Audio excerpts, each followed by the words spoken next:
We put 90% of our energy into our most toxic relationships and 10% into the relationships that actually give back to us all the time. Flip it. Let's start with what narcissism is. Entitlement, grandiosity, arrogance, selfishness. They are willing to do whatever they need to do to get ahead. They make more money. They're more successful at dating. They look great on paper. So the very thing we're socialized to think of is not good for us.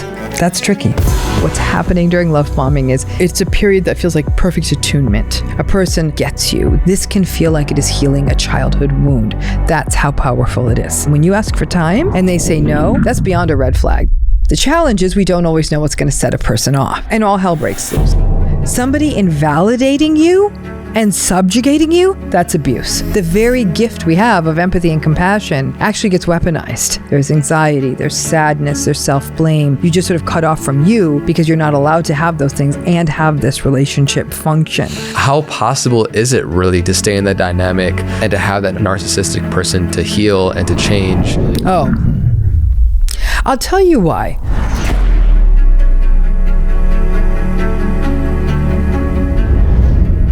Hey everyone, welcome back to the Know Thyself podcast. Today we are diving deep with somebody who's a clinical psychologist here in LA and is an individual who, amongst many different ways of impacting the world, is a podcast host, a best-selling author, creator of new book, It's Not You, and we're going to be diving in deep today around narcissism as she is one of the world's leading expert around that topic. Dr. Ramani, thanks for being here. Thank you so much for having me. Yeah, it's my honor. The discussion today, I think, hits close to many people's heart. Yeah. Across, all walks of life.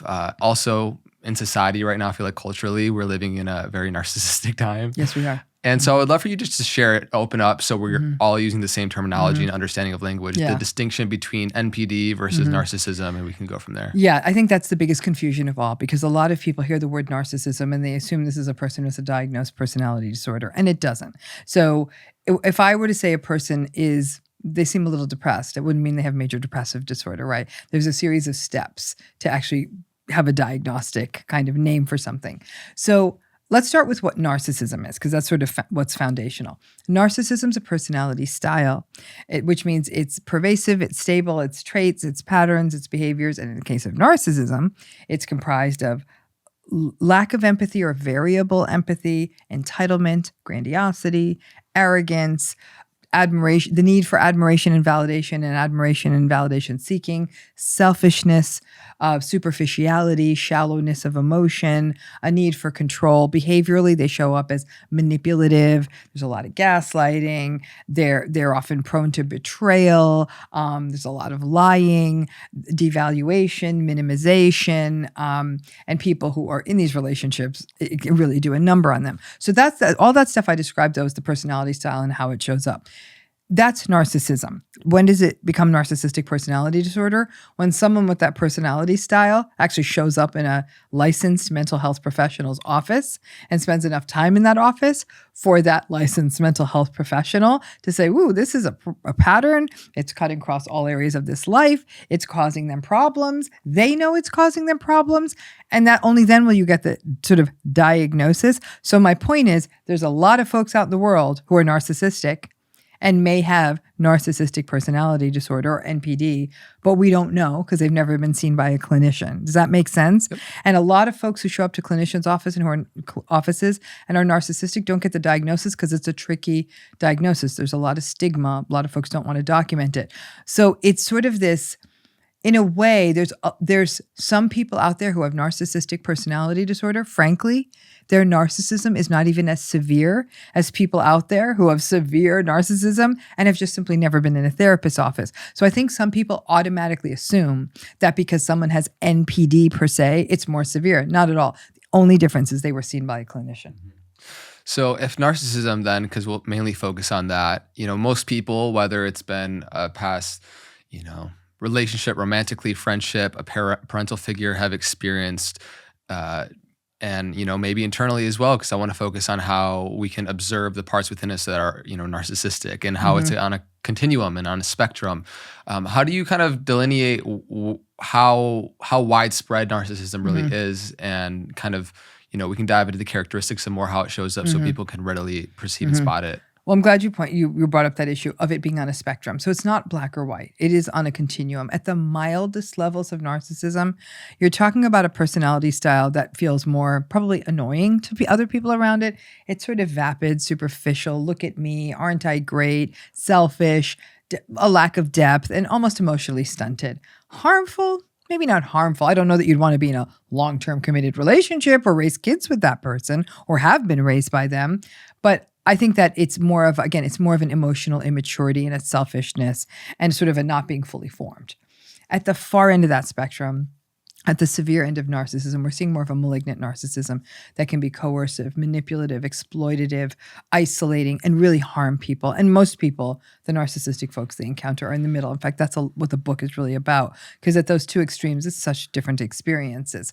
So because it's on a spectrum, a person who's dealing with a person who's very severely narcissistic and another person who's dealing with someone who's mildly narcissistic are having very different experiences. So not everyone who encounters a narcissistic relationship, even on the other side, the person receiving the relationship, is not having the same experience. So you ask an interesting question, and one that is really not easy to answer. So this idea of how many people out there have a narcissistic personality at a level that we would notice it, right? I'm going to give you a spitball number, which really is sort of like, if you talk to those of us who do this work, we'd probably spitball it as maybe 15%. I would say if you were depending on the industry someone's in, so maybe if you were in a entertainment media kind of space, that might be closer to 20%, because I think certain industries pull for something. But I think 15% is probably reasonable. So about 1 in 6 plus or minus. But in that 1 in 6, that includes people who are severe, mild, moderate. So it's, I think when we get to the severe end, it's obviously much lower, thank goodness. But I think that's probably a good guess. Mm-hmm. So if we're to go into the realm of somebody who is narcissistic, Mm-hmm.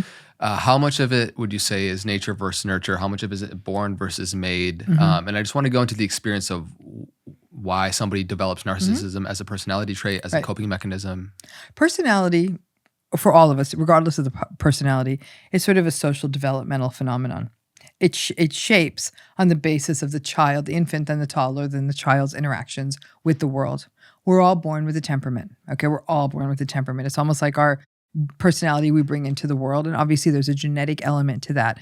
And many people would understand temperament as, people will say, oh my gosh, you do this thing that's just like an aunt or an uncle that you've never met. And so, or someone who's already passed. So you didn't learn it from them, but it's that temperamental piece. There are some temperaments in children that are more vulnerable, more difficult maybe. They're more difficult to soothe. They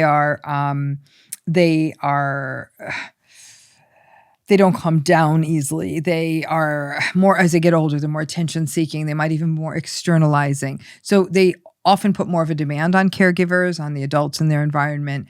And so they with that kind of difficult, if you will, I'm going to use the word difficult loosely here, but difficult temperament comes up against if they come up against an invalidating environment.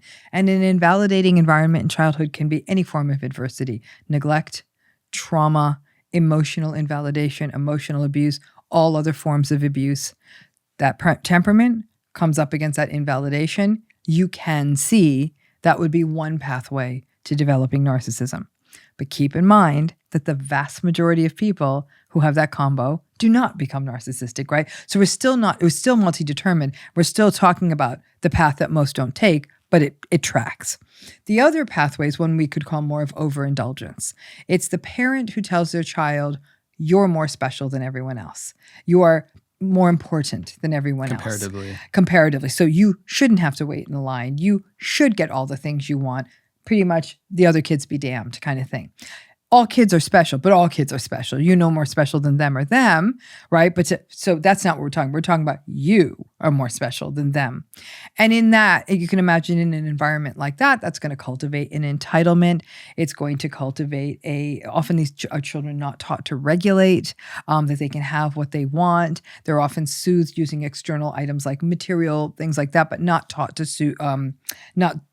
soothe themselves emotionally. The adult caregivers in their environment may be very present as people who do stuff and people who almost like applaud for them performatively, but they're really not emotionally available. So these are often emotionally impoverished kids, but to the world, they look very well resourced and being told they're special.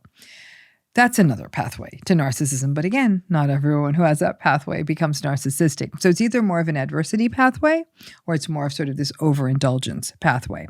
And the overindulgence pathway yields more of a grandiose, arrogant, entitled, look at me, I'm so great narcissist. That more traumatic adversity path can not more often lead to more of a vulnerable narcissism or a malignant, more severe narcissism. But again, none of this is a perfect model, but that's sort of what we see.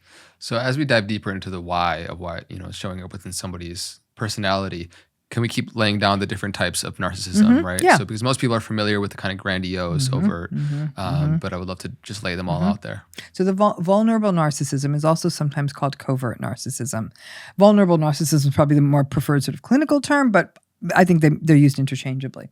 Vulnerable narcissism or covert narcissism shows up as a person who's more sullen, petulant, angry at the world, victimized.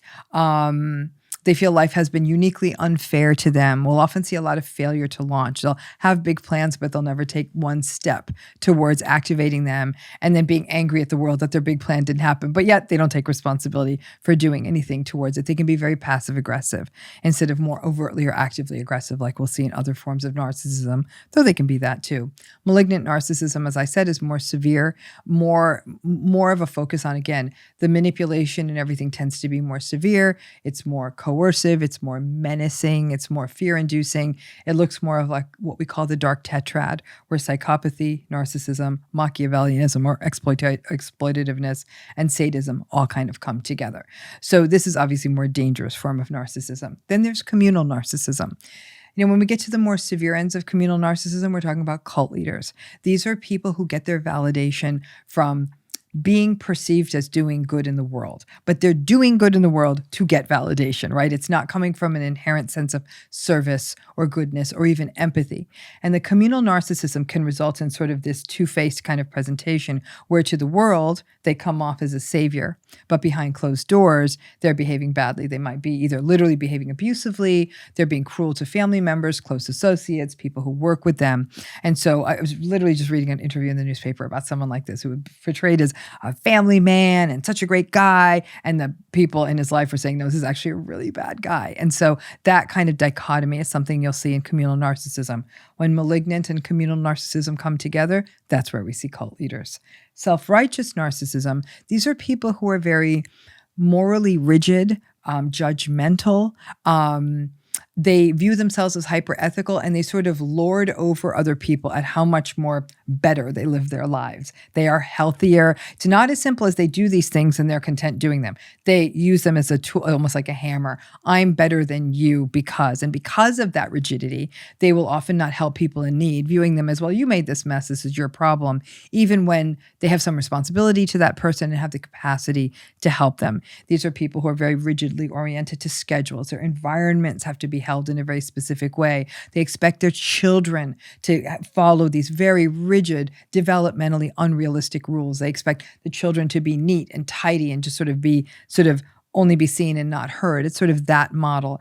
And again, very dismissive. And there's a real cold, curt quality to them. And ultimately, we have sort of neglectful narcissists. And these are people who literally only view people as objects, that a human being exists to serve a need for them. So there's no intimacy, no closeness. A person will only be noticed by them when they can serve a need. And as you can imagine, in the workplace, we can almost quote unquote understand that, though it's not okay. But for a family member or a partner, it's absolutely catastrophic because there's absolutely no love coming in, no recognition, no attunement. Those are your types. Do you have examples of where society might applaud what is, really truthfully a narcissistic personality, but culturally it's rewarded because you're successful and you're outwardly, very impactful? And I mean, we see this across the board, but just a couple examples of how something is rewarded in the light, but like you said, behind closed doors is a nightmare for so many people. Well, I mean, I think it happens every day. I think this is the problem. And this is where this is such a unique problem, right? So let's say somebody is in a relationship with someone who's living with addiction, okay? We know addiction's a disease, but we'd also have empathy for the people in that addict's life, knowing that addiction results in a series of behaviors and it's difficult for others. And the addict might behave in ways that are X, Y, and Z, right? we understand that. Or even with a more severe mental illness like bipolar disorder, schizophrenia, we might have empathy. They have a mental illness, but also the family member is having to endure the confusion of the psychosis and whatnot. And in those cases, addiction and major mental illness, these are people who are often not succeeding in the world. They've often sort of lost their jobs, living on the fringes, maybe in really dire straits. Narcissism is a situation where literally it is a fast track to success. These are our leaders. We vote them into office. They are CEOs. They are celebrities. They are willing to do whatever they need to do to get ahead. They will throw anyone under the bus. They make more money. They're more successful at dating. They look great on paper. So the very thing we're socialized to think of, what a great person, so smart, so cool, so charming, so charismatic, is not good for us. That's tricky. When you spoke to the neglectful, self-righteous, communal, covert, like these different types of narcissism, are there different reasons why one will arise for somebody and, another one will arise for somebody else? For example, something that happened in childhood, like why would somebody develop the self-righteous narcissism versus communal? So the self-righteous narcissism way back in the day in psychology, probably sort of, there was a word called anancastic, but it's more of sort of where this obsessive compulsive style, not OCD hand washing, but more of a very rigidly ordered, almost workaholic, morally superior is a personality style. That can be a home where shame was often a tool of child rearing. Rigid rules were expected to be followed, or vice versa. The child grew up in chaos, and the orderliness almost became a response to the chaos in a way, and that they would rigidly adhere to that because that became a protective defense. And then grandiose, we know why, because again, usually it's the overindulgent parent. Malignant is often because there is abuse that's sometimes being mirrored in the child, or the child is sort of trying to take back that sense of power as a correction in adulthood. Vulnerable narcissism, there's different pathways to that too, not just the adversity pathway. But one thing we're also seeing is that some of the vulnerable narcissism is coming up as this resentment of now, because as this first generation of helicopter kids are really coming into adulthood, right? The bubble wrapped kids where the parents were on it, took care of everything. We're almost like trying to make up for the sins of the fathers kind of thing, being the super involved parent. These kids are showing some vulnerable narcissism in adulthood and this sense of a resentment that everything was done for them. And now they feel incompetent as adults. And that sense of incompetence is coming out as sort of, they're both simultaneously entitled and incapable, and they're mad at the world and they lash out and they're not doing anything, right? So there's certain lack of hustle because they weren't sort of brought up with that hustly sense. There was an adult that would step in who was well-intended, but still it can create that too. The communal narcissism, the communal narcissism is an interesting one because my guess it's a grandiose narcissist that's sort of splintered off and found, especially in our Instagram age where people can post about doing good, like I'm on the bikini cleaning trash. So I'm like, okay. And so everyone's like, you're so hot picking up trash. And so they're getting all these kinds of likes for that. But that's why it's not really not some sort of environmental commitment. And so everything is being done. The do-gooding is being done for the validation. And if their do-gooding is not validated, they get angry. So it's really not about the meaning and purpose of the act of service. It's about, are people noticing me do? That's a grandiose thing, like I said, but it's a splinter off in terms of the tool of validation. I think that's gotten a lot worse with social media. And so you can see that certainly childhood stuff would play into some of this, not all of it. I think some of it would have to do with the tools somebody has and how they might try to, how they're going to try to get validation. And what's also important to remember is you can view these almost as building blocks. So two of them can go together. That's why I said like a communal malignant narcissist would be a cult leader, because many cult leaders sort of say, I'm saving the world. I'm doing all these wonderful things. I'm spiritually evolved, something like, so they're doing that kind of thing. People follow them, listen to them. They'll exploit the followers. That's the malignancy coming in. That's a great example of how a mix. Yeah. We've seen many examples where something that was like appears on the surface potentially to be so beautiful is like so dark and twisted and actually takes advantage of a lot of people. Do you see how like narcissism begets more narcissism in a family dynamic? Like if you're raised by someone who's a narcissist, I'm curious, like, are there certain developmental age brackets where people really start to develop this narcissistic personality style, like early teens, toddler? Like, is there a really important period of time where that comes into play? So personality develops right through adulthood, right? So there's so much developmental change happening in the brain. And the last part of the brain to kind of finally kick in are our frontal lobes. That area of the brain probably kind of reaches its sort of, it's always developing till the day we die, right? But the sort of quantum leaps of development happen until 25 with, again, frontal lobe being last. And this is a lot of where I'd say personality is seated. It's sort of our highest order functionings, our executive functioning, all of that, our inhibition, those things that sort of make us more human than anything else. It's all here. So as a result, I don't think it's probably that valid to communicate about personality in any sort of substantial way until someone's over 25. So when somebody tells me my 17-year-old is narcissistic, they're hemming and hawing about the dishwasher and they're like, they give me a hard time about everything. They're mean to me. The first thing I would say to that parent, like, how are they treating other people? And say, oh my gosh, they're so nice to their peers. I said, you may not have that much to worry about. I think teenagers are programmed to be abusive to their parents, but actually quite lovely with their peers. If they're lovely with their peers, you may be okay. But I think that we'd never call a small child narcissistic, right? The child turns to the adults to meet their needs. That's the role of the adults in the child's life. So a child is a child by that definition. Every child's narcissistic, right? Because they can't really meet the needs of adults. Though if you have a narcissistic parent, you're often pulled into that role. But I certainly, we should not be diagnosing personality disorders, with some exceptions that I'm not going to get into all those diagnostic vagaries. But by and large, we don't even talk about diagnosing personality disorders until people are into adulthood, so probably early to mid-20s. And I think that definitely applies in narcissism, because there's an inherent narcissism we see in adolescence. That's why we have to be able to see their behavior across arenas. We'll see an adolescent who's actually great with their peers, fine with their teachers, terrible to their parents. And the parents are worried, is this a narcissist? I'll say, no, they're just a teenager, and it's really awful. So I think often, rightly so, like a lot of people are angered when, in coming to contact with certain narcissists. If we were to go into the experience of a narcissist, whichever one that we just spoke into, like their reality is actually quite sad, right? That whether it's on the mild end where it's a little bit more vapid selfies on Instagram versus more malignant narcissist, there's an immense amount of fragility and insecurity within their reality. And it's actually quite sad to feel into that. And so can you speak into what is the reality in the deep core of somebody that's insecure, that creates that coping mechanism? Right. So there is, within all of us, there's these, just like the planet Earth, there's tectonic plates that move around and we're not even aware of it, which is why even you and I, exposed to the same stimulus, would have very different reactions. Stimulus is the same, our reactions are different, and what brought us to that reaction was a series of things that happened within us intrapsychically. Same thing happens with the inner world of the narcissistic person. The healthier the person, the more in touch they are with what's happening internally.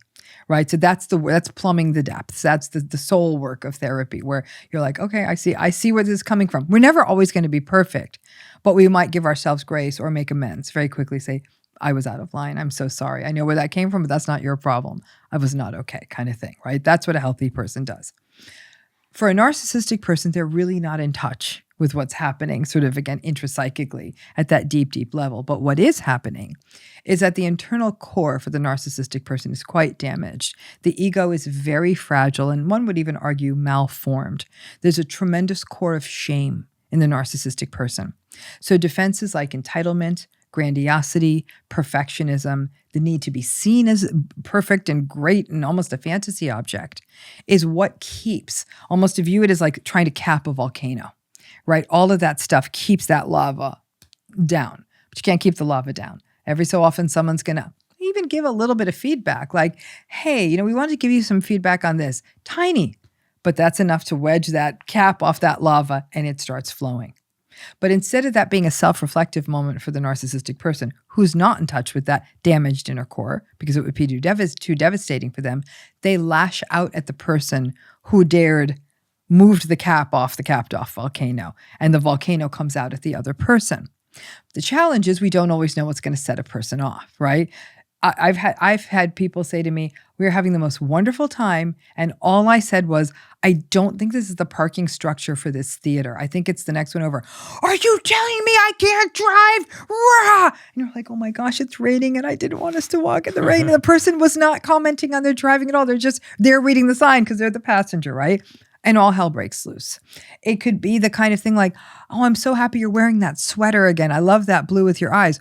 Are you trying to tell me I don't have a lot of clothes? Like I could buy and sell you 100 times. Like, what are you trying to tell me? And you're like, oh my gosh. So what happens when that happens? We don't know how to talk to them anymore. We get more and more tentative. We're walking on eggshells more and more. But for them, they're not in touch with this process, right? That there is this fragile ego. Because to be in touch with the fragile ego means that they're just ordinary like the rest of us. They're just a person. And that's intolerable. Can we do therapeutic work to get them there? I mean, it's very rarely. It's not likely to happen. You need a level of motivation and commitment and willingness to be vulnerable that we're not going to see in 99% of narcissistic people. Are there unicorns? Sure, there's unicorns everywhere. But I'm not opening a private practice based on unicorns. I mean, I've done work with a lot of narcissistic clients. We've done some good work together. We've moved the needle a little bit. Has that needle moving undone the hurts of the people around them? No. So I know that you've personally experienced like this many times. I also have, very much so intimately, in my own like family tree. And I just want to speak into a little bit more of narcissistic abuse, especially when it's in a romantic partnership or like parents dynamic for 10, 20 years. The individual who's on the receiving end, or the victim, whatever you want to call, completely often loses their sense of self and loses touch with their own desires, wants, creative urges, in catering to this volcano that could erupt at any point.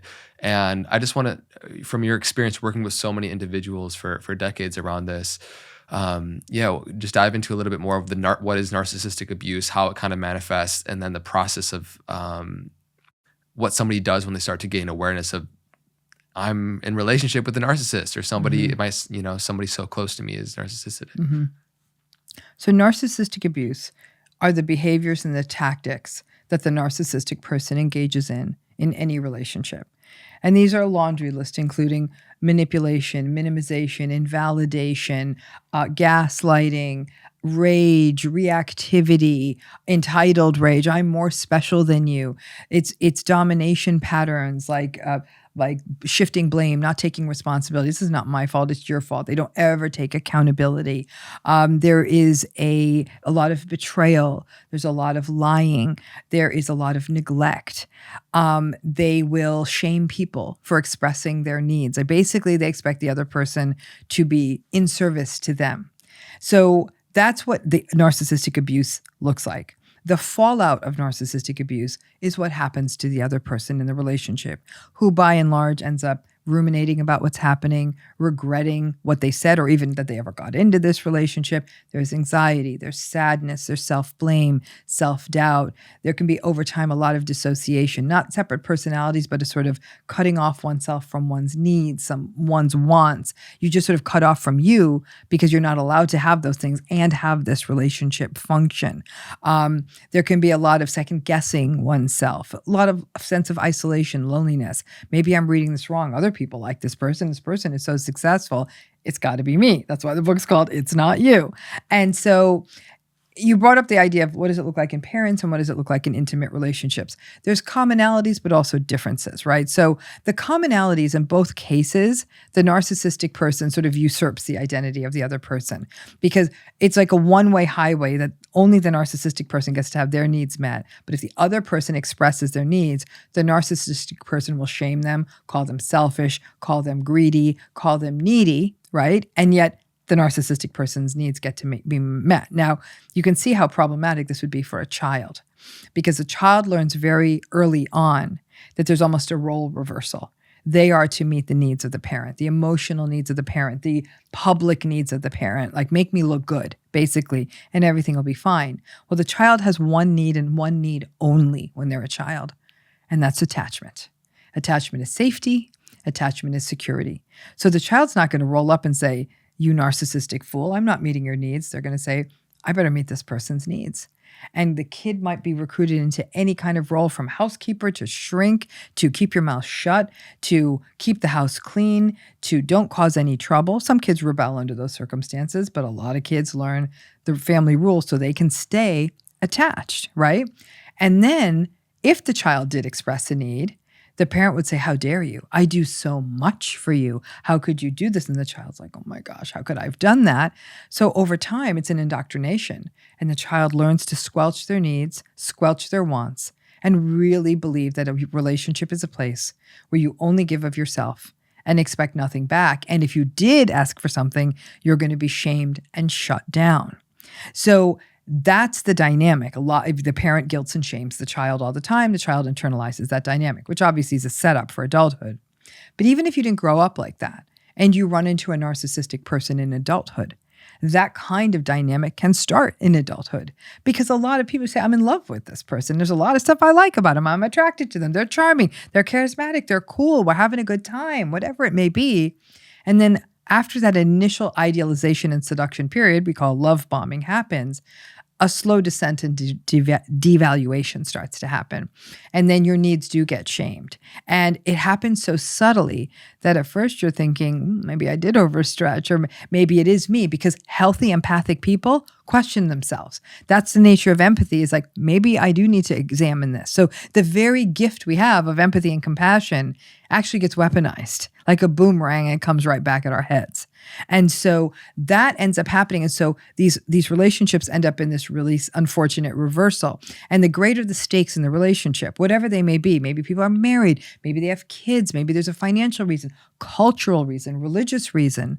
Now the person in the relationship who's being narcissistically abused is justifying, maybe it's not that bad. I'm being ridiculous. Everyone else likes them. They're super successful. We did have fun last week. I do like how they look. We do have good sex at times. So it gets messy. And that's the nature of the narcissistic relationship, is that it's messy. So a lot of people start to believe, well, relationships are complicated, so maybe this is just complicated. No. Complicated is maybe when you both have 2 jobs and you're trying to raise kids and all this other stuff. That's complicated. Somebody invalidating you and subjugating you, that's abuse. There's a difference. Opened up so much there that I want to dive a little bit deeper into. One, you spoke into love bombing. Can you speak into how these narcissistic individuals, of course, there's a lot of beautiful things that can also coexist in the dynamic of a relationship, for example, and often are very charming and charismatic at the first glance and first meeting, and there can be this love bombing. So open up what love bombing is a little bit more, and how, it can be very tantalizing and attractive and seductive in that early phase of somebody. You don't see those signs right away until later down the line you connect the dots looking back. Right. So prototypically, love bombing is almost a fairy tale experience, right? And if not a fairy tale, it's a period that feels like perfect attunement. A person gets you. They are into you. They good morning, my princess. Good night, my king. It's like it's just sort of, it feels magical. It's a dangerous word, but it is also a period of intensity. And it's as though they know exactly what you want. Well, they do, because you're having these deep conversations. And what a lot of people say, well, I thought it was intimacy because we were talking about vulnerabilities and we were sharing about our histories.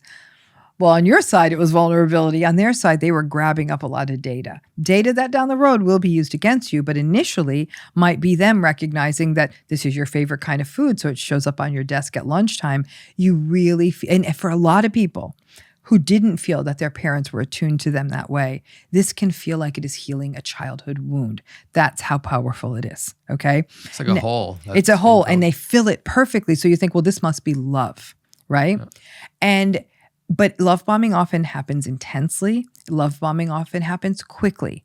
So people almost feel off balance, like, woo, there's a lot happening here. When they ask to slow down, a common pushback from the narcissistic person is either anger or, okay, I thought you were wanting a committed relationship, so I must have misread the signals here. And the person's like, no, I don't want you to go away. Like, I want to just talk about this. No, I mean, listen, I am just so in love with you. Like, I want to be with you all the time. And the other person's like, okay, maybe I'm being ridiculous. Oh, Dr. Ramani, red flags, pshaw, I'm all in. And that time, they use that time, that they almost shut down that ability to discern. To take that minute and say, how does this feel in my body? Because for us to feel things in our body, we need to step away for a minute. And we need to just sort of stay with it and say, this doesn't feel fully right. To which I'd say, and then when you ask for time and they say no, that's beyond a red flag. That's like a red banner blanketing the town. I mean, it's really a real issue, right? But a lot of people think, but am I saying no to my love story? Do you really want a love story that feels pressured? I mean, that's how fairy tales often are love stories that feel pressure. That's part of the problem. But love bombing isn't, and sometimes love bombing is fabulous dates and picnics, and you go to the best concert and you get the impossible this, and you go on a safari on your third date or all kinds of outlandish stuff, right? So and people are looking at it like, whoa, being love bombed is very Instagrammable too. It's just all very exciting and everyone's excited for you. But love bombing always doesn't have that sort of snazzy feel. Sometimes it is a deep vulnerability being shared by the other person. In other words, let's say somebody, the person who is not narcissistic, let's call it that way, is a natural rescuer, a fixer. The narcissistic person shows up with a hard luck story, like, oh, my life is so tough, I can't even begin to tell you, and my parents don't believe me, and la, la, la. Well, that rescuer, that's actually more seductive than somebody sweeping you away on vacation, because I can fix this. I can help you. Can I loan you my car? Like, do you want to do this? Can I help introduce you to this person? And ironically, some people will say to me, they'll say, it was never about flowers and fancy nights out. It was this sort of, I felt for them, and they were so open with me, and I'd gone through some of those things, and I thought I could make it right for them. And initially they were appreciative. In fact, I'd even lend them money and they'd pay me back.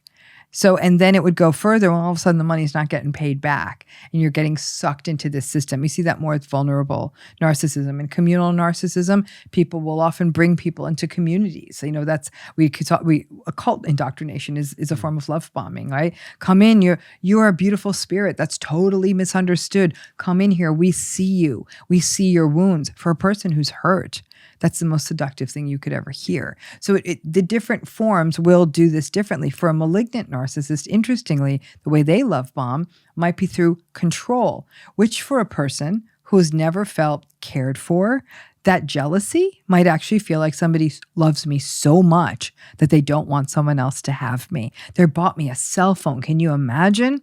Great. They just put a tracking device on you. That's not how a person thinks of it. So most people aren't as cynical as me, but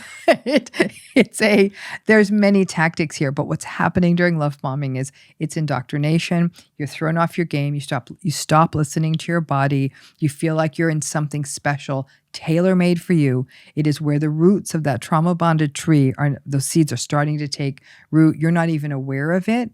And then we go into the next chapter. So there's a couple other things that you brought up too in which this manifests, right? One would be triangulation, another one gaslighting. Mm-hmm. Let's start there because being gaslit or gaslighting is a term that's been more and more popularized and is often misunderstood as just denying someone's reality. But I'd love for you to contextualize it a little bit into deeper. Yeah, so gaslighting, 2023 word of the year by Merriam-Webster Dictionary. Like that's how much it has permeated. This was once a word only used by therapists and apparently a playwright and a filmmaker. That's really who used this word. And then it came up. So, and as a result, it's gotten, much like narcissism, it's gotten very misunderstood. Gaslighting at its core is a form of manipulation. And it's a form of manipulation that's predicated, number one, in a relationship that's characterized by trust. So the people who can gaslight us are our partners, our family members, our close friends, or even someone like a healthcare professional or a lawyer, someone that we've hired to give us expert advice, right? Because we trust them, right? The next phase is they doubt, the gaslighter doubts the other person's memory, perceptions, experiences. I never said that. That never happened. I didn't put that there. You never said that. And the person's like, didn't I? And you're going through the phone. And initially, you might even fight back at that phase. So, yes, I did. Yes, I did. I said, here, it's right there. I said that. And that's when the gaslighter goes to the next phase. And most people get stuck at that phase and think that's gaslighting. It's the beginning of gaslighting, but the closer on gaslighting is where they'll say, okay, so you're showing me text messages. I'm in a relationship with the CIA. Is that what this is? Are you just a paranoid person? I don't know. I don't know that I'm signing up for a paranoid relationship. They're not even addressing what's on the text. You've now been painted as insane or having memory problems. They'll say you need to get therapy. Sure, you shouldn't be on meds. Maybe you're having the beginning stages of dementia. I mean, all these things. You need rest. You've been working too hard. Are you having your period? Anything that would leave the person feeling somehow impaired, and it's almost plausibly impaired, that this doubt has been created. And then people are scrambling like, no, that's not what I did. Sometimes the gaslighter will even intentionally move things. away from the place they know the person usually puts. The person puts the keys on the hook or puts the remote next to the TV, and they'll move the thing and they'll say, well, I didn't move it, so you must have moved it. Like, I didn't move it. And the person being gaslighted, this doesn't happen once. This happens over and over and over again with somebody they trust and care about. And sometimes when some plausibility is thrown in there, you sometimes did forget something or you don't remember something right. That's when it cements. And when it happens enough, and it's sort of, and I put successful in quotes, but successful for the gaslighter, I guess, you kind of just start giving in to them. You believe their version. You believe they tell you the sky's pink. You're like, okay, the sky's pink. You're just fully now indoctrinated into their system. So you can see how dangerous this can be, because above all else, what gaslighting leaves a person doing is entirely doubting themselves. Like and you'll see it in how it shifts in identity. People are like, I don't know anything. I can't remember anything. I'm just a disorganized mess. And the people saying that, they're not disorganized messes. They are remembering things and they're actually quite smart, but they've been so indoctrinated to believe that they're a mess that they walk around and portray themselves as such, and will often actually hold themselves back from opportunities, from doing things, for believing in their own capabilities. So it's a really, really pernicious dynamic. It's not just a difference of opinion. Some people might say, I like pizza from Joe's. And the other person's like, I like pizza from Vinny's. Stop gaslighting me. Vinny's doesn't have good pizza. No. You just like different pizza. That's not gaslighting. And I think we're throwing the term around like two people have like different candidates in a political race. They're not gaslighting you. They just like someone different. I think because of the nature of discussions, and so many people are opposed in views on everything these days, we're using the term wrong. Because the way I presented it in that whole cycle, you can see what an actually really treacherous dynamic. So there's a myriad of different ways in which these manipulative tendencies express. Another one is triangulation, right? And so could you also dive into that a little bit? So triangulation is what we see usually in systems that involve narcissistic people. It'd be rare to see with two people, but it can happen with two people. And in essence, what happens is the narcissistic people draws on other people in the system to sort of consolidate their power by turning people against each other.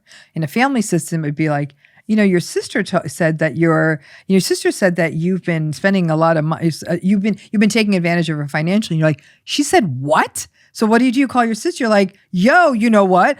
How could? And your sister's like, what are you talking about? I don't know what you're talking about. And now your sister's mad at you. Like, you think I was capable of taking advantage? So now the narcissistic person has created this. What does that give them? Power over both of them. We see triangulation happen in families. We see it happen in workplaces all the time. Workplace gossip, the leader sort of having factions. As long as there's factions and they've got their devotees in that system, they're going to hold the power. And even when you're in intimate relationships, a classic example of triangulation is when the narcissistic person compares you to other people. My ex didn't do that. Or my friend's wife has no problem with him working late. That's also triangulation. I'm curious for, like, is there a link with like too much self-esteem or what starts out as maybe healthy self-esteem and confidence that goes into narcissism? Like, I think of maybe even like Kanye West, who was raised by his mother to have a lot of self-esteem and confidence in his ability to manifest and create in the world. And then you see him go like further down the line, and like many of these, what someone might perceive as narcissistic tendencies, starts to view himself like Jesus or Yeezus. And I even look in my own life, like, are those two completely separate, different things, or can self-esteem and confidence be like overflowing into narcissistic tendencies? So healthy self-esteem is always based in reality, right? And it's really what's more important than self-esteem is self-appraisal. It's the capacity to take a look at oneself and say, this is what I'm good at. I'm not good at this.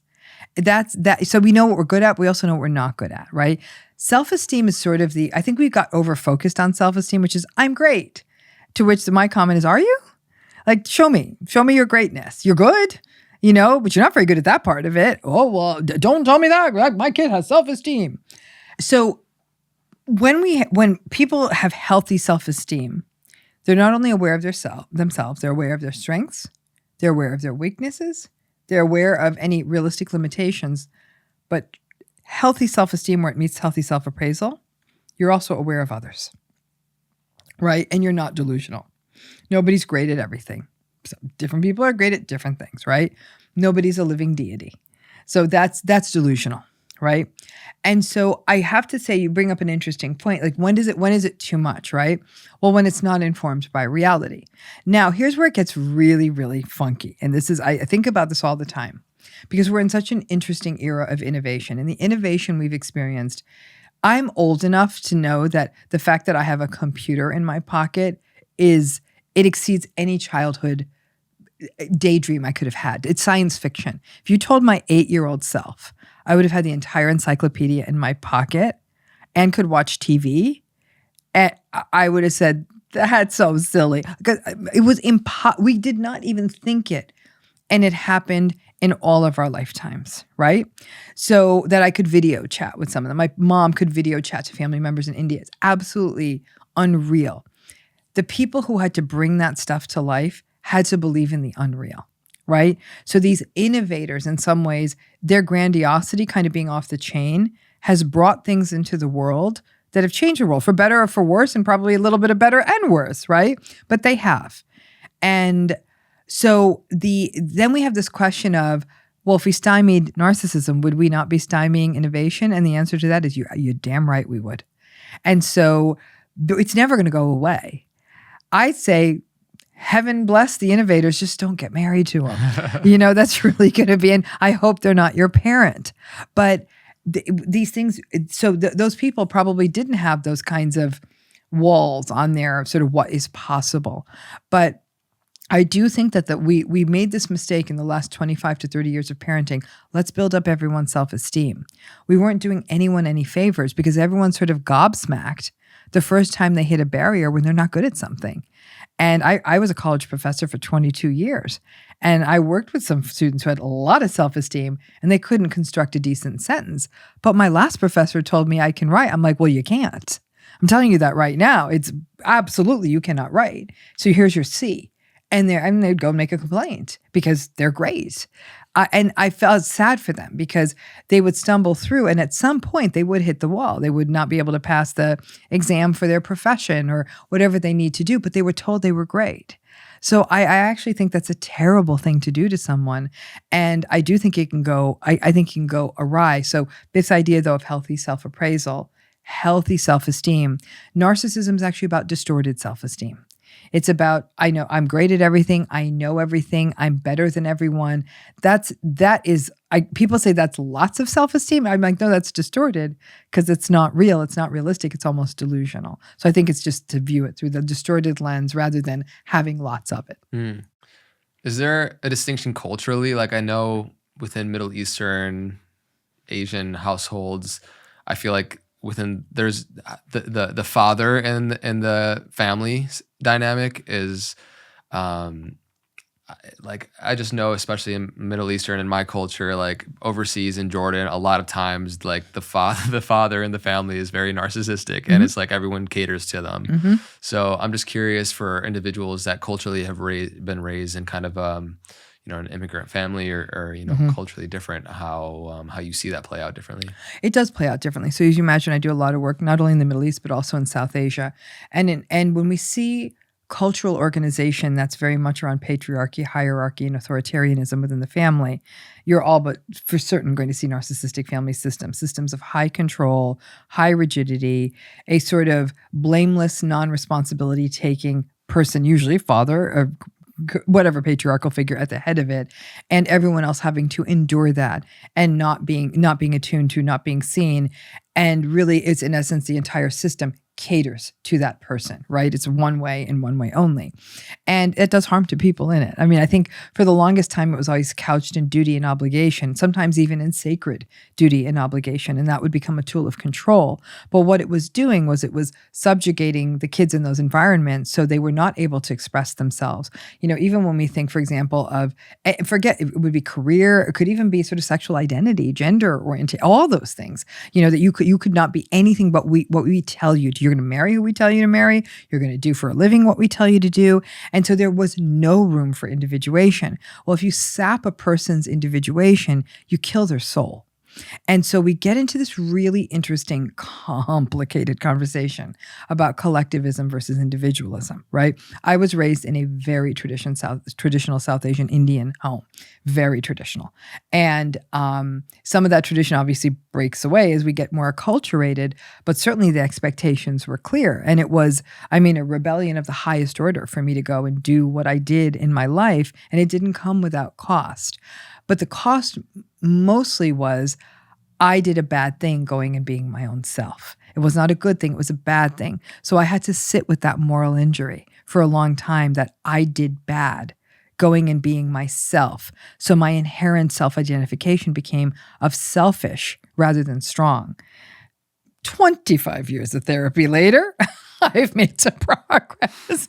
I'd say it's okay, but I think it's really terrible.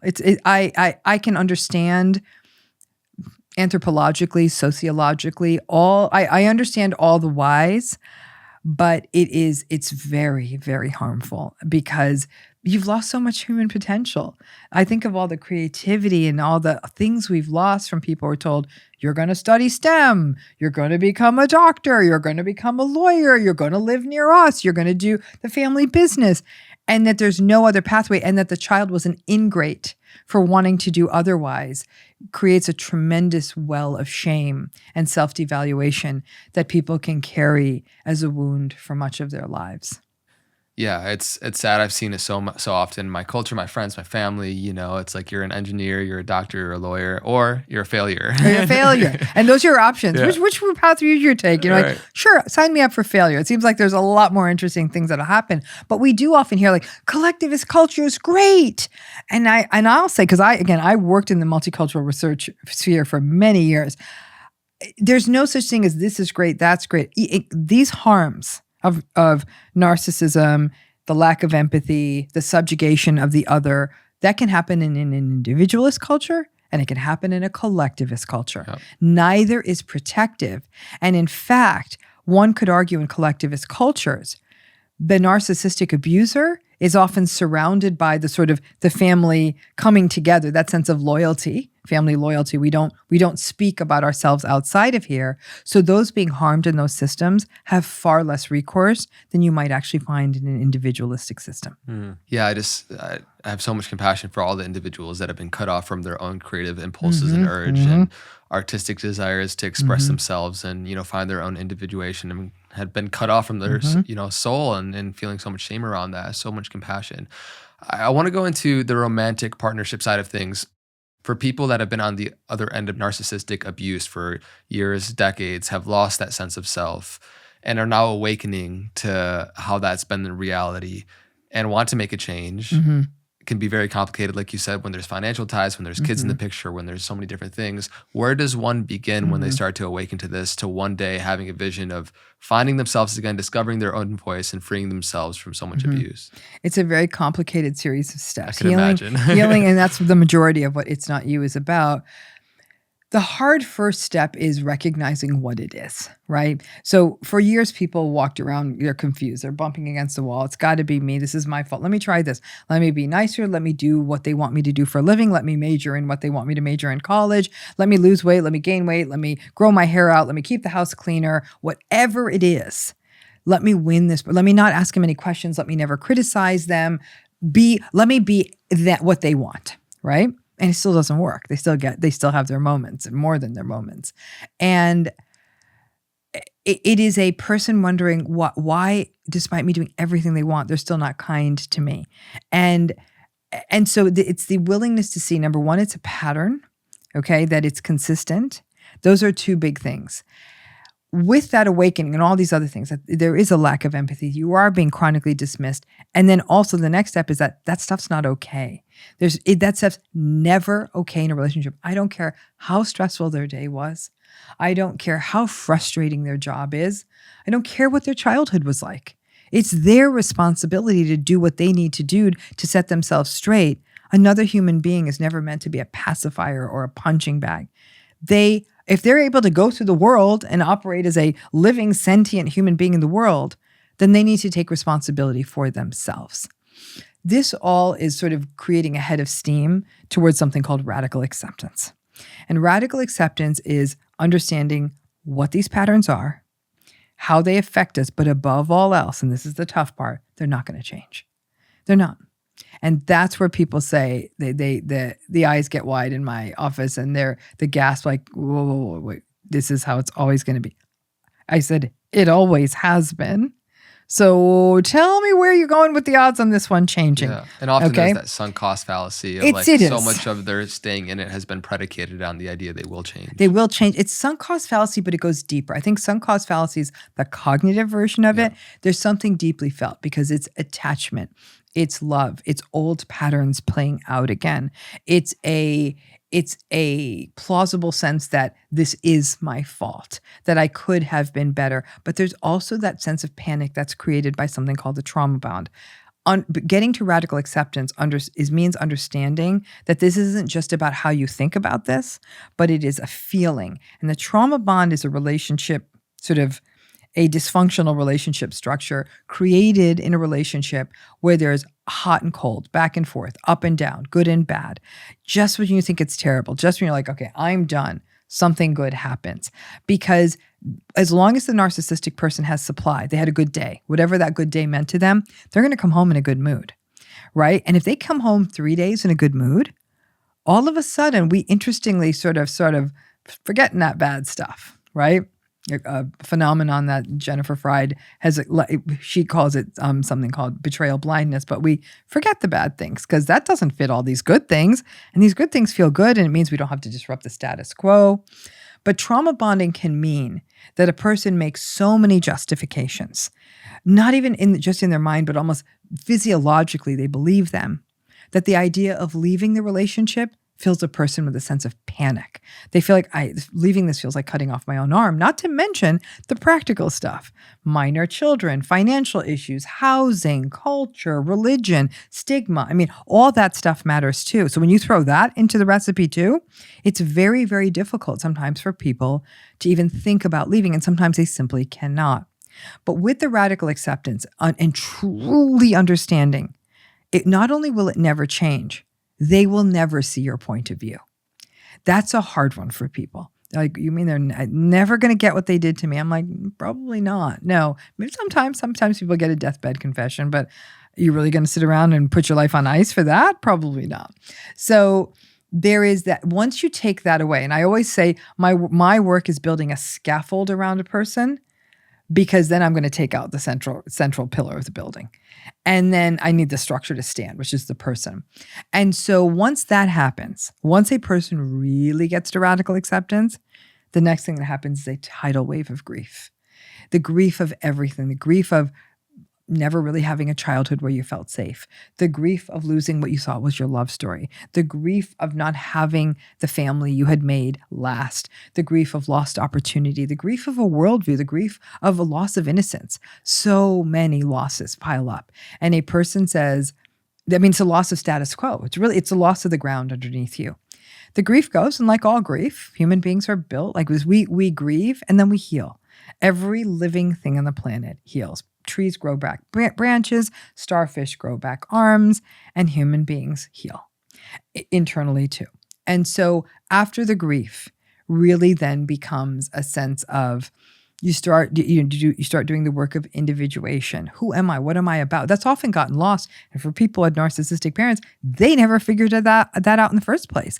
That deep dive, that sort of self-exploration. I said, it's almost like going on a tour, but it's of yourself. And you're like, oh, I never knew that person painted that. It's almost like, I never knew I liked this, or I never knew this was my interest, because to allow yourself to explore that while you were in a narcissistic relationship felt forbidden and even dangerous.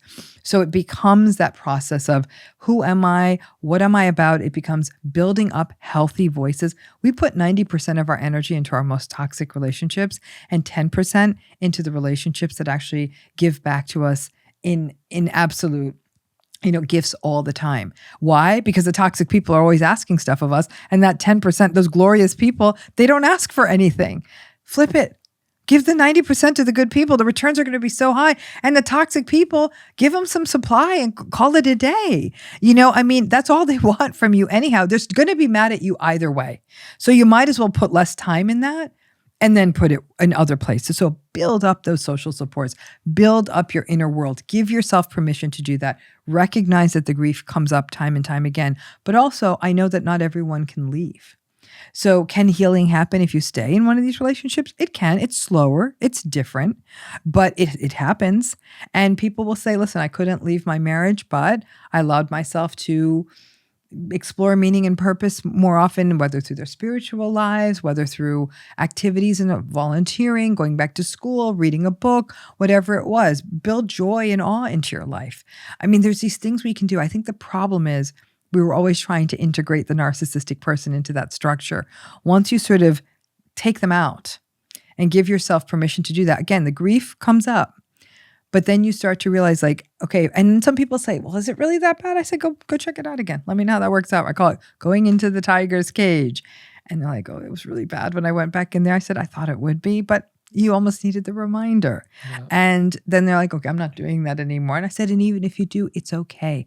Not everyone's going to walk away from their parents forever, but you can find new ways of being with them, no longer going to them for approval. Listen, there are 45-year-old people who are still running up to their parents with their promotion and their new house and their look at my achievements, like a 5-year-old would bring a drawing to them. There is that grief around there. They're never going to see it. But if you're surrounded by other people that do, we all have different stories. It doesn't always have to be that your parents saw it all. It's just a different story. And I think out of that, recognizing that you have the ability to go and take care of you, I think it really unleashes something within a person to actually do what a lot of people who are comfortable never get to do, which is really get to know themselves wholly. It sounds like it's really one of the toughest red pills to swallow. That somebody that you are so intertwined with, that you've invested so much to, that you have those attachments with, are just really unlikely to change who they are, which is really what you're asking them to do, right? Change their personality, who they've ingrained themselves to be. How possible is it really to stay in that dynamic and to have that narcissistic person to heal and to change? I know it sounds like you kind of have a depressing answer to the reality of like how often that actually happens. Oh, I'd say at least half of people stay in at least one. In fact, I think almost all people stay in at least one narcissistic relationship. Yeah. I think in a significant one, like an intimate relationship, half stay, half go. That's why my first book in this area was called Should I Stay or Should I Go? Yeah. Right? Yeah. So for the narcissistic person though, to actually go through that process of healing. I'll tell you why. Because it is to ask someone to change their personality, their responses to everything. That's a heavy lift. That is therapy with a phenomenal therapist for years and years and years. A willingness not only to be vulnerable in there, but then to make substantial changes in how they go through the world. So this person who is very used to thinking they're special and snapping at people and reacting to people, having to genuinely make amends and truly mean it, to take responsibility and sit with that discomfort of you're not perfect, of not getting their way. They're not going to do it because the other way felt so good. It feels good to be in power, right? It feels good to be at the top of the hierarchy. And it's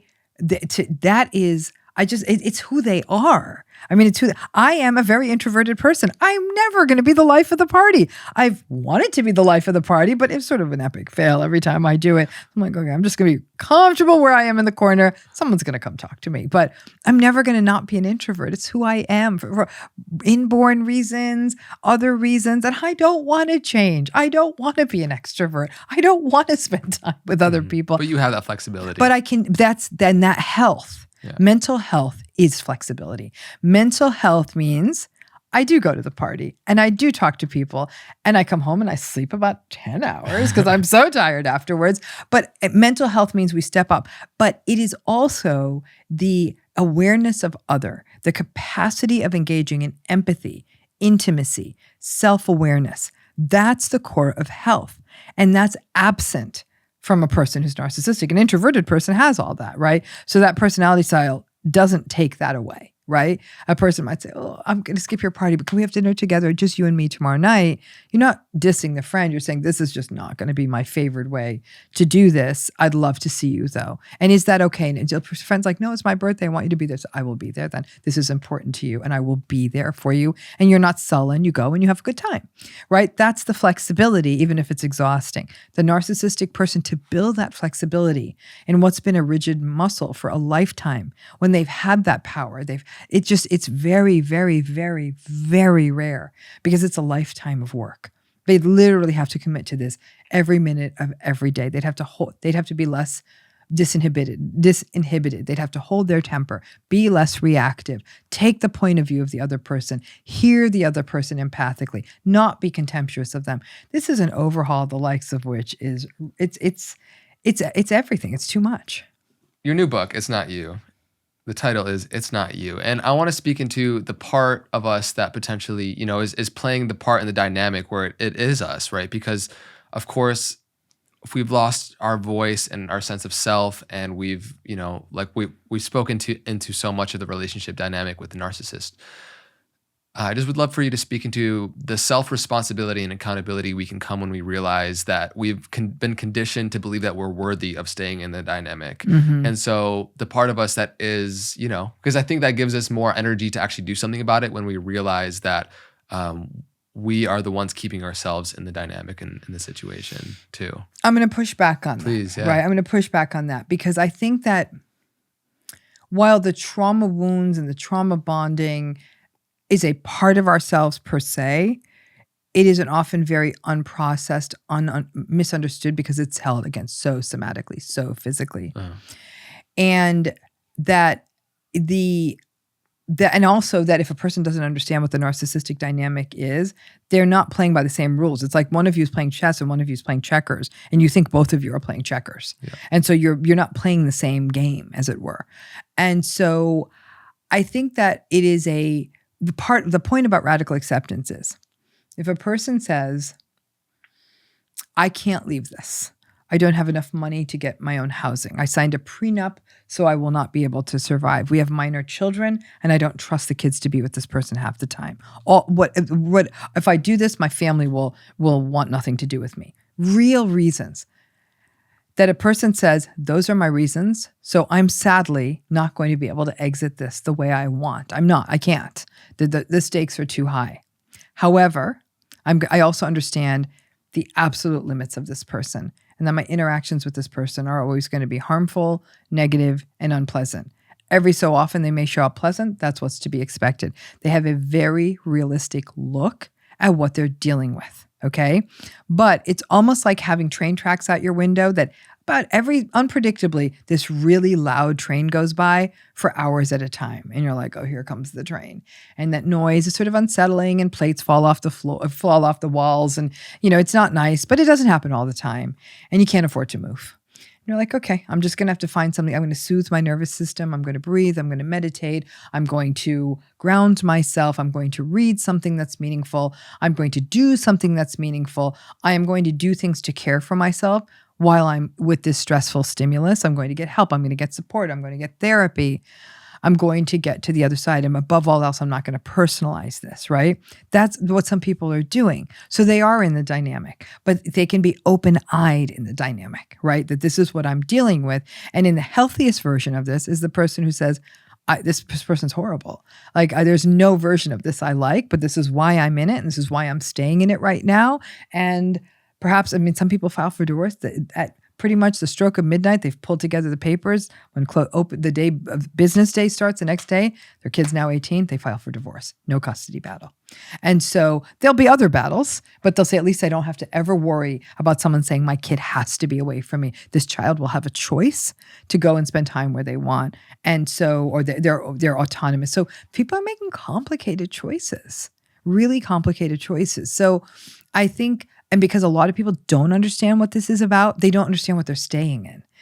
As long as somebody truly believes that if I try harder, do more, and remember, the narcissistic person often future fakes. They'll say, okay, I'm sorry. I'll change. I did this because I was stressed out. I'm going to go into therapy. I'm going to do this. I'm going to do that.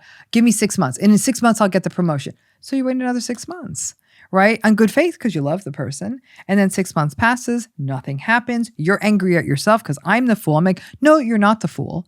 That person betrayed you and tricked you. That's the piece that wasn't okay. And so it's that eye-opening quality to it. So I really steer away from the idea that people are engaging this dynamic unless they really are. Like if some people say, I don't believe you, I can get through to them. I'll say, listen, I'll be here when you bring the pieces back. I'll help you glue them back together. They're going to destroy you. And I love you and I understand why you need, this is your process. So you go do your process.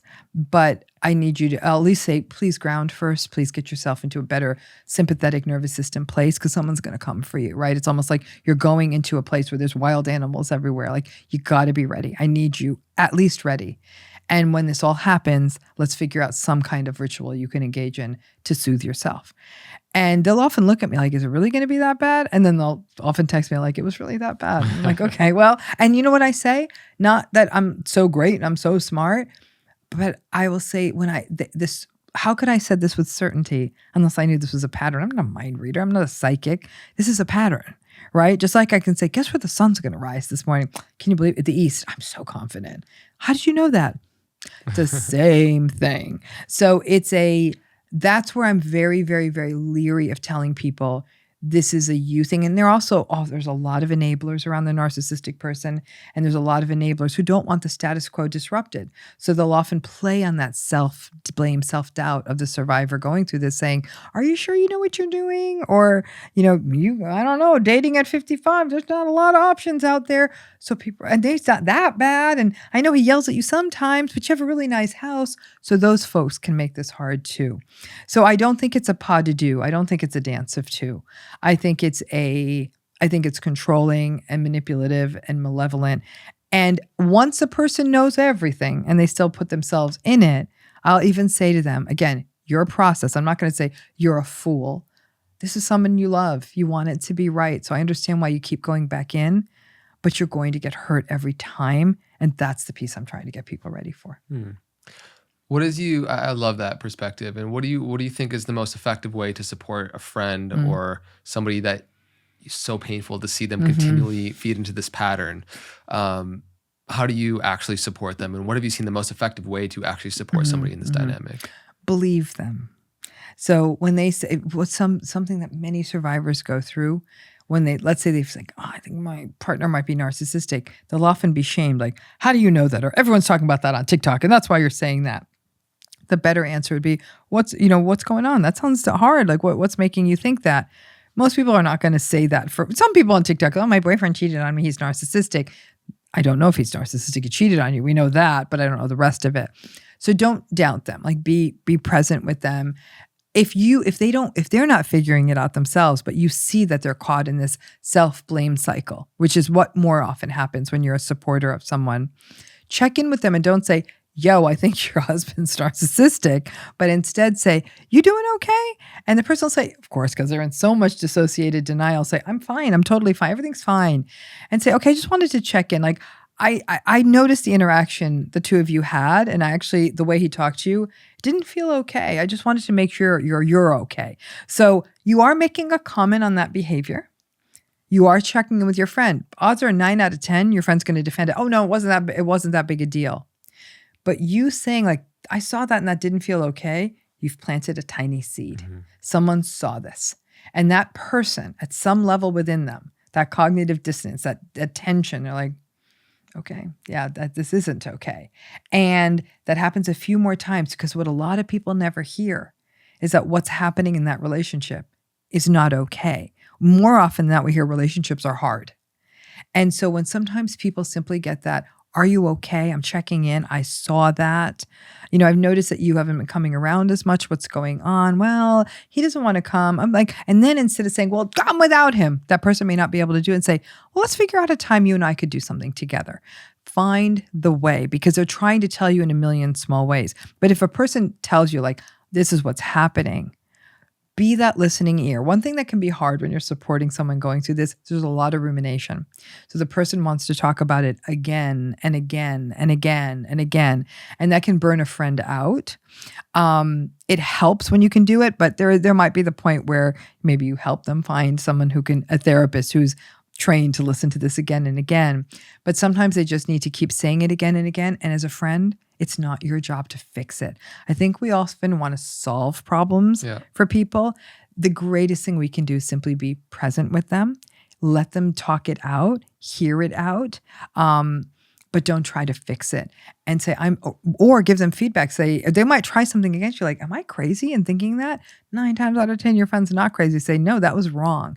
They just need validation because they've been living in invalidation for such a long time that to ungaslight someone means you hear them without judgment. I love that approach, that it feels like more of a gardener than a construction worker. Correct. Like, instead of, because I'm sure it just wouldn't go well if you say, hey, he's a narcissist, or even to the narcissist, right? It's like, that's not going to go well. It's not going to go well. And you never call the narcissist out. Never. That's a never. If you only get one thing from this episode, never say you're a narcissistic. That never works. It always backfires. They get angry. It creates gaslighting. It creates antipathy, all this. Don't do it. Just, the greatest superpower you could have in a relationship is that you know this about someone and you can start constructing your approach around that. So for the individuals that maybe they don't have a dense, gross experience of this in their life with somebody else, but are interested to look in the mirror and see, where is the inner narcissist? Where am I on the spectrum? Where am I self-righteous? Where are there parts of me that still feel that need, even just for validation, on the mild or medium to level on that spectrum? And they wanna grow as an individual, and they can see how that would be painful, and also limiting their own experience for joy in life and many different things. Where does somebody begin once they start to have some awareness of, there's part of me that is narcissistic, and they want to heal that? So it's a couple of things. I think that number one, one thing, I actually don't believe in healthy narcissism. People say, well, maybe there's healthy. There's not. I mean, if somebody's not empathic, there's no healthy version of not having empathy, right? Or being entitled or all of that. But if a person says, I'm listening to this and I'm like, I am a little judgy, and I do like I have my things that I do, and when other people don't do them, I kind of judge them. I would say do that accounting of how you treat others, right? That, it's like I always say, lead with empathy, lead with warmth. Today I was getting a cup of tea somewhere, and the clerk was so surly. And I was not in the mood because it was raining and this and that, but I thought, lead with empathy. You don't know what day he had. You do not know. And I'm like, hey, can I get a cup of green tea? Surly. Oh, can you tell me where I get it? Do I get it down here? More surly. I'm like, oh, thank you so much. And I get it at the end. I'm like, thanks everyone, bye. Nobody was nice to me. I still felt okay. You know what I'm saying? I always say, I don't know what their day was. I don't know what their life was. I don't ever want to spend time with them. Don't get me wrong. I'm not a sucker. I'm like, 86 this particular tea shop because this was dark. But I got my tea and I felt better from it. So lead with empathy. Other people don't need to do things the way we want or the way we do them, but catch ourselves in judgment really ends the conversation. Right? That so many people out there say, I'm open to so much. I'm like, but you're judging them. So you're not open. So end the judgment. Be aware of how you treat other people. There is never just one right way. Catch yourself in contempt. Contempt is sort of human poison. Maybe people don't do the things the way you do them, but they do them their way. And it is the greatest thing we can bring to other people. Compassion, kindness. It really, really, it's good for your mental health. It's good for their mental health. It's good for the witness's mental health. A lot of people say, oh, but that feels like a sucker bet. People are going to take advantage of me. Be savvy. I'm not telling you to go play 3-card Monty with people. I'm telling you, be nice to the 3-card. No, thanks. But also don't interact when you don't feel safe. That for me was a big learning because I was always trying to be warm. And it actually got me into dangerous situations. And my body was telling me, this isn't safe. And I didn't honor that because I got caught in that loop. So we have to catch that balance of this body of ours gets things. The brain is a little bit late to the party, right? The body is wise. The brain is smart. I'd rather be wise than smart. Okay, so I often turn here first. Listen to that. But we can bring our best selves forth. But if you do think I am a little bit selfish, always bring it back to how am I treating others? Because a person might say, I am selfish. I work all the time. I live by myself. I have my schedule. And I'd say, is someone being hurt by this? And they'll say, well, no, it's why I chose not to get into a relationship because I know right now I have to work all the time. Are you mean to? No, I mean, I just feel like I'm selfish, but they've organized their life. Why is that selfish? So I think some people go to the other side of pathologizing themselves because they're not making conventional choices. They say, I love my work. And that's why I don't want to have a relationship now because I know it would hurt someone because I wouldn't be available to them the way they'd want, or I don't want to put a kid through this. That doesn't feel selfish to me at all. That feels very circumspect. And so I think that it's to take some time and think about how you treat others, because I think that gives us a real glimpse into whether we really are these things. And then if you aren't treating them well, clean it up really fast. And that might mean therapy, that might mean trauma-informed work, whatever that looks like for you, do it, because there's nothing more sad than a narcissist at the end of their lives. Let me tell you that right now. I've seen it happen and it is not pretty.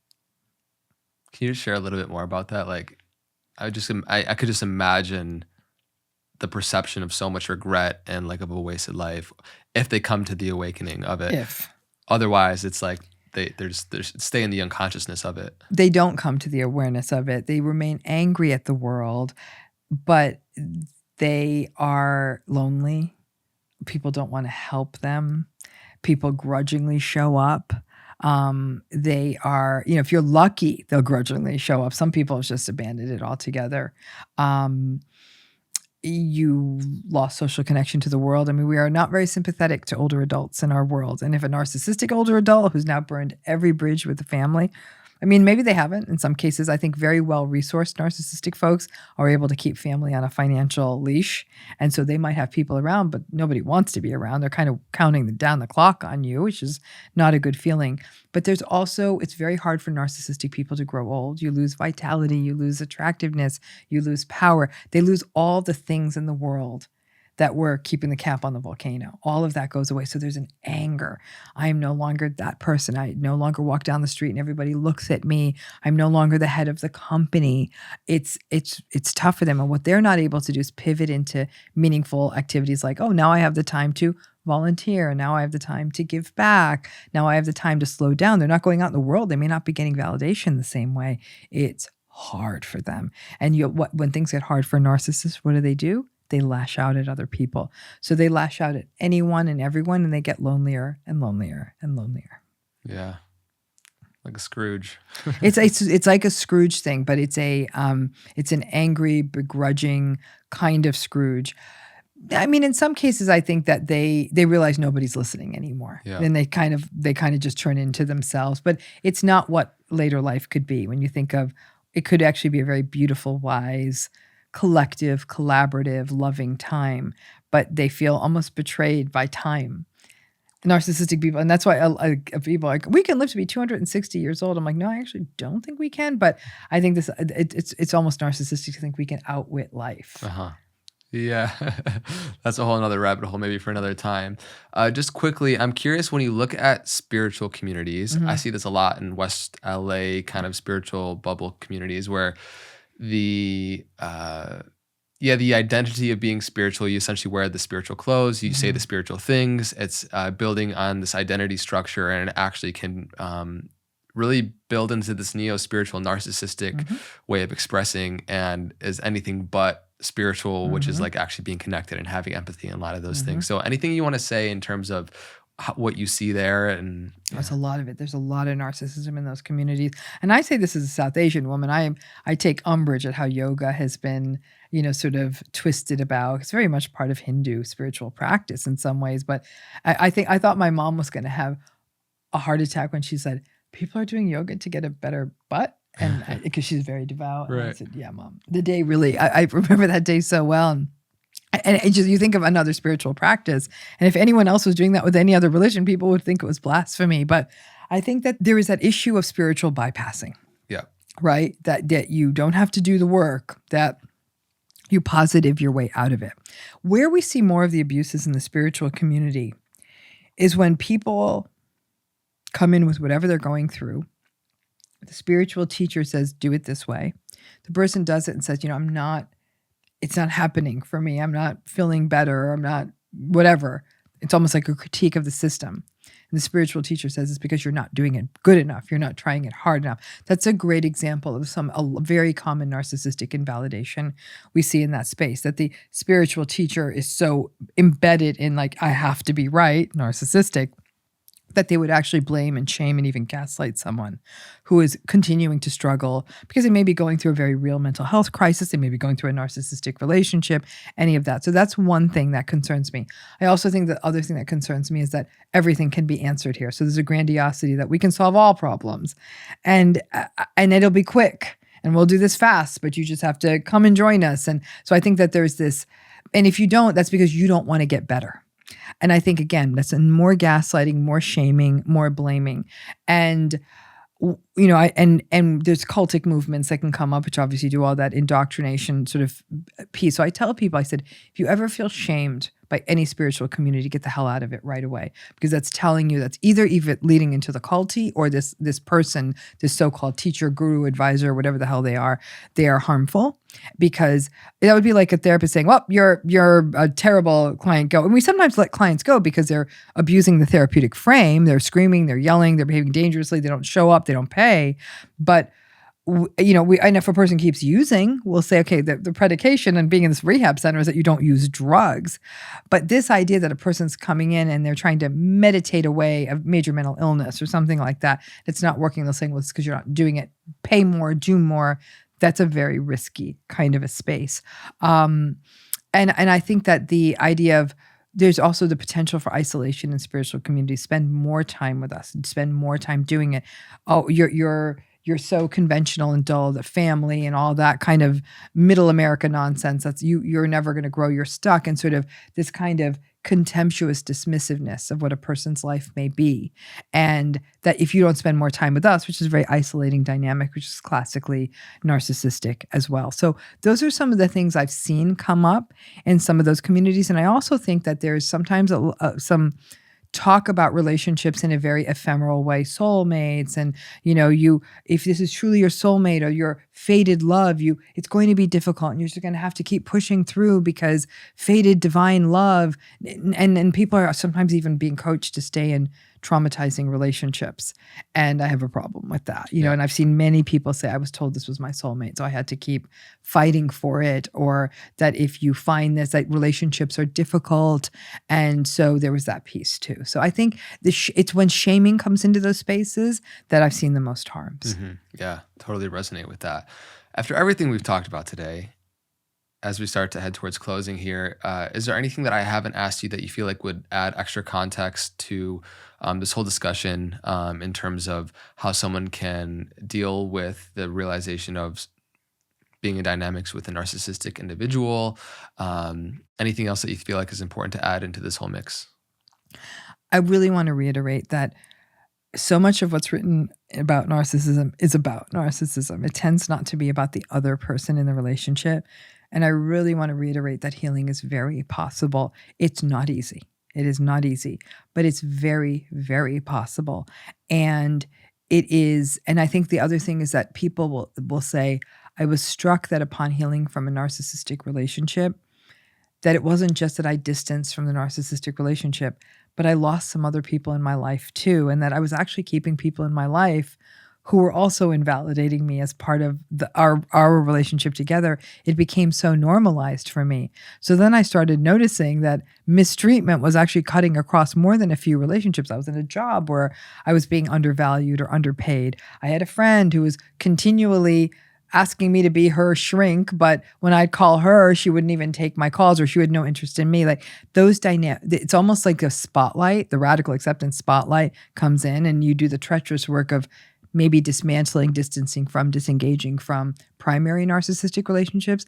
But then people really realize they had almost gotten embedded in this really invalidating structure that reinforced this idea that they're not enough and that there's something wrong with them. And that's, again, it's not you.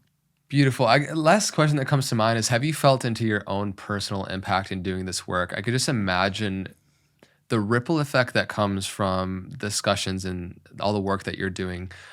Even just a simple act of creating YouTube videos that reach people that maybe you'll have never met in your life, that go on to make this realization, get out of narcissistic relationship, then stop that trauma going on from their lineage and their kids and bloodline. Like, yeah, have you reflected personally about the ripple effects of your own work and acknowledge that? I don't, because I mean, I need a little bit more narcissism myself. So I feel like, oh, look at how I'm changing the world. But I think I know. I don't think I know. The meaning and purpose piece of my process through therapy and everything is probably the most important work I've ever done, because I think it's something I never afforded myself. I don't want to say the luxury of, because I don't think it's a luxury. I think we all should be living in that, no matter who we are. I think that I wake up, it's probably too much work right now, but I do wake up feeling a sense of tremendous meaning and purpose, and it really required me being able to question all of how the world of mental health was structured. So I had, in the same way, it's almost like how I had to rebel against family and cultural strictures. I had to rebel against how an entire field was organized. I didn't like how these clients they were often saying blames, like, well, there's two sides in a relationship, and what are you bringing? I'm like, no, teach them what's being done to them first. And then when they have that roadmap, I'd say half of people almost, I'm out of here. Like, I'm not doing this anymore. The other half of people sometimes have much more complicated histories. So I guess I don't think of it that way. I also don't read the comments, because I'm very, very, here's where I'd have to say I'm very tender-hearted. I don't do well with reading terrible things that are written about me. So as a result of that, I also don't read the good comments. And my team's like, I wish you could see all the good you're doing. I'm like, but then I have to read the bad ones and I'll throw up, and I don't want to throw up, so I'm not going to read the comments.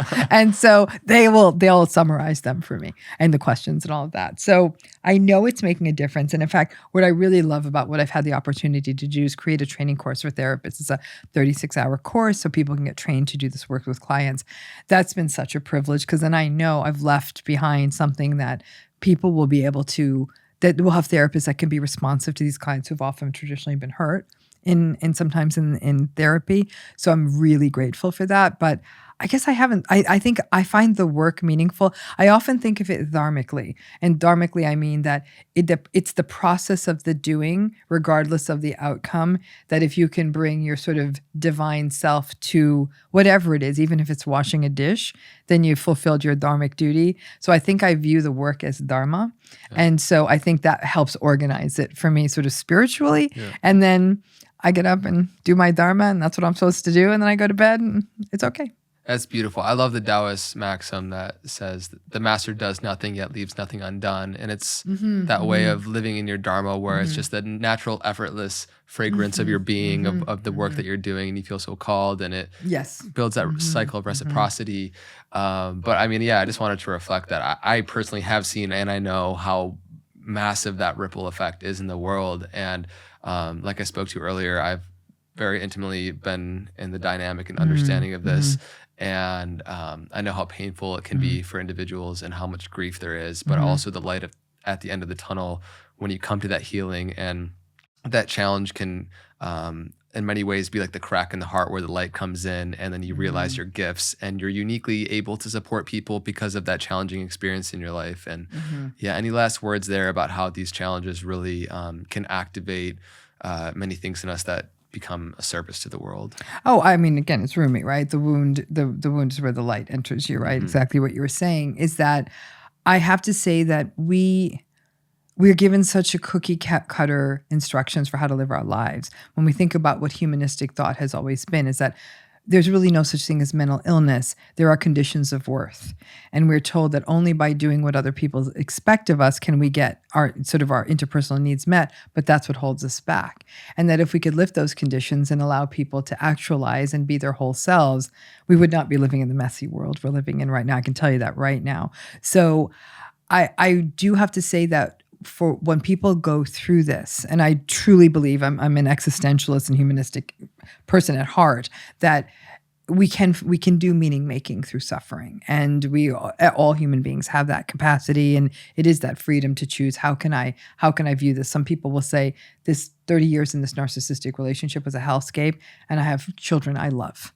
and the children would only come from that relationship. And so I have to view it that way. I view the narcissistic relationships I've been through, and they've changed me and they've shaped me, but I couldn't have done this work otherwise, and it's helped other people. So we think about how, I think many people are able to contextualize this, but I think many of folks who've been through these relationships think of themselves as damaged because they didn't have a path forward that felt the parents who were happily married, or parents who really loved them, or they were kept safe from trauma. And yet, I was just speaking with somebody who went through severe, not only narcissistic abuse, but other forms of child abuse when this person was a child. I mean, things unspeakable. And the kindness and the joy and the gentleness of this woman now is, we were just commenting on it. I thought, like, how did you do this? And she said, I don't know. She's like, I don't know, because, and when you say I'm these good things, that's hard. She says, that is hard for me to hold on to. But she is so gentle and she's so kind. And by all reports, she should be so angry at what was taken away from her. And she doesn't always feel perfectly safe with people. I understand that, but she meets it up with kind of terrible, difficult things that happen to her. So I've seen this happen time and time again in survivors, where I think for many of them, they just wanted to hear, you're not damaged. A wound is not damage. It's the wrinkle on our face might just simply belie all the laughter that went on that part of our face. And that it makes us interesting. And so I think that's the helping people recognize that was actually where their dimensionality was made, was what the things that they'd been through and were willing to acknowledge. And as you said, more than anything, whether or not you have children, that doesn't matter. You do start ending intergenerational cycles. And when you think that some of these intergenerational cycles might have been going on for dozens and dozens and dozens of generations, for hundreds and hundreds of years, to be the bearer of the person who ends that cycle, that's a lot of power. And I think a lot of survivors forget that. Mm-hmm. So beautiful. Just the amount of beauty and grace that you unlock by being the person who decides to end that cycle. And it's just such an incredible note to end on. So thank you so much. Thank you so much. Yeah. It's Not You is available everywhere. We're going to link it down in the description below. Thank Is you. there anything else you want to share in closing where people can find you or what you have going on? Please order the book as soon as possible. Yeah, we really just touched the tip of the iceberg. And there's a lot in there. I just know how important this work is. So we this did. and other books as well. Yeah, so we just touched the tip of the iceberg. So there's that. We also, for people who want to do a deeper dive into healing from narcissistic relationships, we have a monthly healing program. We can do it for a month and drop out if it doesn't work for you. There's no obligations. You can check that out at my website, drramani.com. We're on all socials at Dr. Ramani, and on our YouTube channel, we put out content every day. So I haven't said it yet. I'm going to say it, and we have it organized by topic. So we have a library of over 1,000 videos in there. So you're going to find it in there. And so there's lots of places to find it. I have other books. All of that stuff, though, is on my website. She's a busy woman. Yes, right. So getting off with that meaning and purpose, though, sometimes I need a meaningful nap. Yes. So, thank you. Totally. Beautiful. Well, everybody, thank you so much for coming on this journey in the Know Thyself podcast. Please let us know in which ways this impacted you. And I'd be curious to hear, to whatever degree you're willing to share your own journey and personal path with the things that we've been discussing today. And I'll catch you on the next one. Until next time, be well.